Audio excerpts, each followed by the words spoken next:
Well, greetings, and welcome to another thrilling, exciting adventure of the Planetary Persuader. I am Cosmic Kev, your host. It is so nice to be with you. Thank you for inviting me into your phone and laptop and living room and all other kinds of places you might be. Traveling, giggling with a friend. That's okay. It's good. We got a full moon today. Yeah.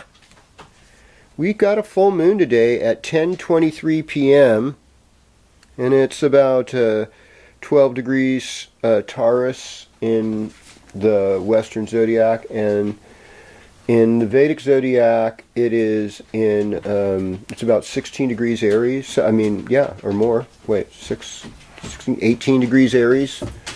So it's in the nakshatra of Bharani, and Bharani is ruled by Yama, the god of death, which is the sun's first legitimate child. Kind of, Saturn was like the sun's first child, and it was sort of like an illegitimate child because it was with this like clone of, or a woman that looked just like his wife, but the wife was away and she had left her, was friends with the wife to keep his husband company. I don't know, but then she was mad that she got pregnant, and things like that do happen still in the world. I've heard these stories.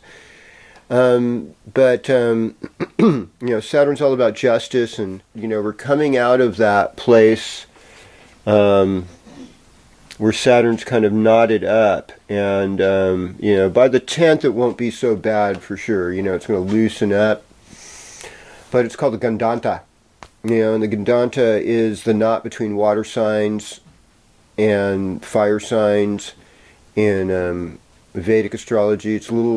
It tends to be a little more tumultuous on the water part of it, so things are getting better. Overall, things are getting better.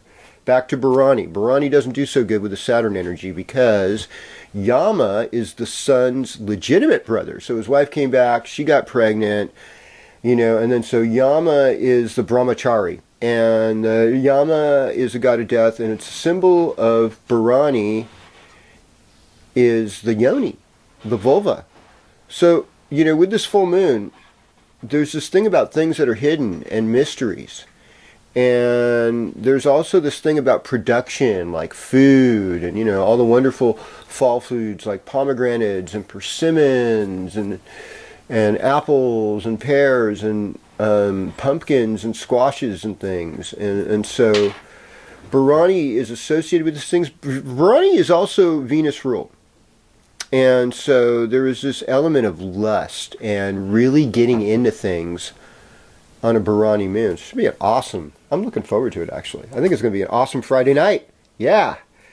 Awesome full moon. Okay, so what else is happening, planetarily speaking? Well, we've got Venus moving into Scorpio on the 7th at 3:39 a.m. And that's an election day in some parts of the United States of America. Tuesday. So Tuesday, Venus moves into Scorpio. So, Venus in Scorpio is passionate. One of Scorpio's key phrases is "I create." The other one's "I desire." So let me tell you, creativity and desire get amped big time with Venus in Scorpio. And let's remember also, folks, Venus in Scorpio is Vedic Venus in Libra, comma, love, sensuality. So, until it gets to 24 degrees Scorpio. And so while it's still in these, mid to, early to early late degrees of Scorpio, you're fine. You're going to get all these sensual, magnificent hits of love and creativity and full-on vibe and real passion. That Venus in Scorpio gives a delicious, juicy kind of passion. If you've ever been with somebody with Venus in Scorpio, hopefully it was a good experience, and you'll be like, well, yeah, I know what you're talking about, unless you got her or him on a bad night. Mercury goes into Sagittarius. Okay, so Mercury in Scorpio is kind of like, oh, I don't want to talk about it, but on Sunday at 11:19 a.m., Mercury moves into Sagittarius. Mercury in Sagittarius is slang. It's expressions. It's jokes. It's intellectual. Sometimes it can be cutting corners. Yes, of course, it's Vedic Scorpio. So they say something about the Mercury in the Vedic or sidereal Scorpio is that it's really good for research. So Mercury's in this place now where it's really helping us with research. It's generally lighter-hearted and kind of broad-minded.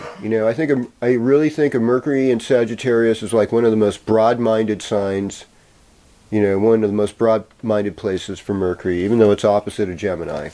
So in some ways they would say, that's not good. But it's looking at it. The opposite signs always have something in common with each other. And that's something to note as well.